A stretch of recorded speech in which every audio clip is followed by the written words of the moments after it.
compañeras presentes. En nuestra ciudad de León, aquí podemos representar los héroes y mártires, ejemplificando la era primitiva y colonial de nuestros antepasados.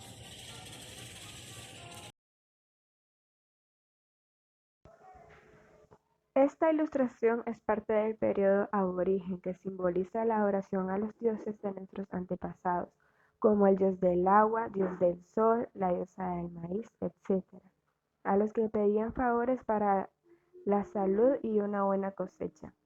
Según los especialistas, los primeros pobladores habrían llegado hace 240.000 años. Tenían una cultura poco desarrollada, eran cazadores, pescadores y recolectores.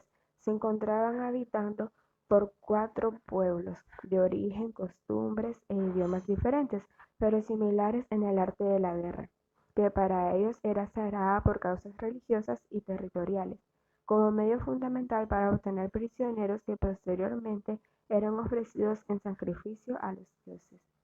Según Tomás Ayllón, estos pueblos eran los miquiranos, los choroteganos, los chontales y los caribisis.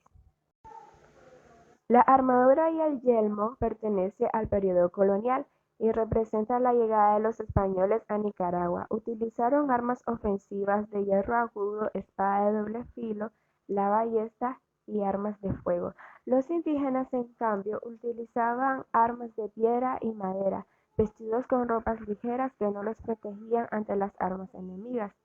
Hay que destacar que los indígenas de nuestro territorio no consideraron a los españoles como dioses, a diferencia de otros grupos en América. La cruz simboliza la religión impuesta por los españoles. Los ataques de los caciques de Iriangén y Nicaragua contra un invasor extranjero tienen una gran importancia, porque no solo expresan el espíritu guerrero del indígena con su decisión de no aceptar la imposición de una cultura y extraña religión, sino que a partir de estos ataques, la táctica militar del indígena cambió radicalmente. Humanas grabados a lo largo hasta miles de años y se encuentran en los bordes del lago de Managua.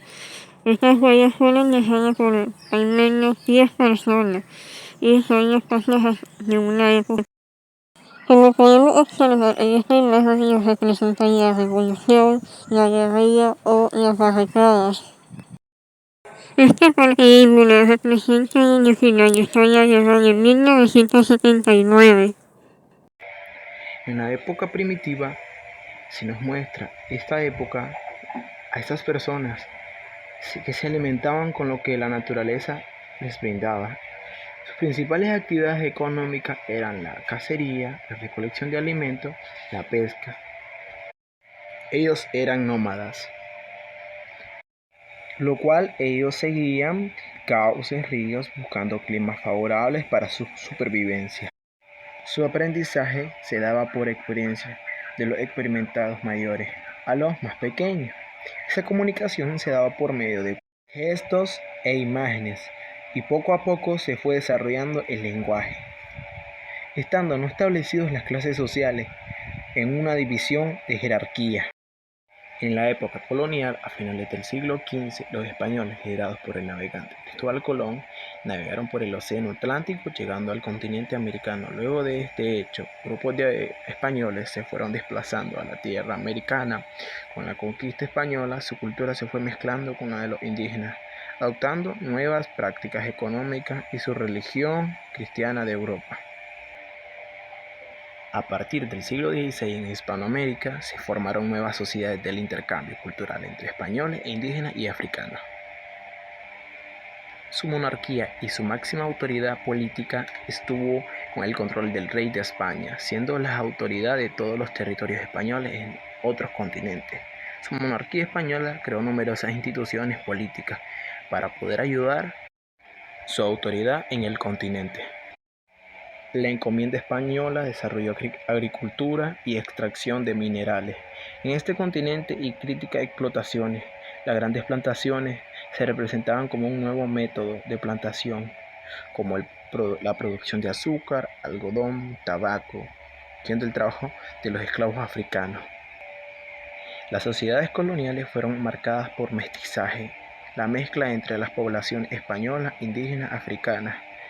Debido a esto provocó que surgieran nuevas sociedades diversas, como las sociedades étnicas, sin olvidar que en ellas mismas se generó una jerarquía, como uno de ellos los peninsulares, que nacieron en España como grandes comerciantes.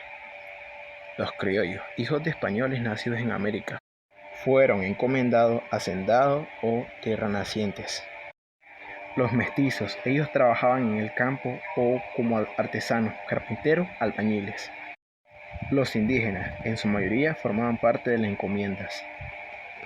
Los esclavos de origen africano, que eran forzados a trabajar en las plantaciones y en las minas, siendo parte importante en nuestros orígenes.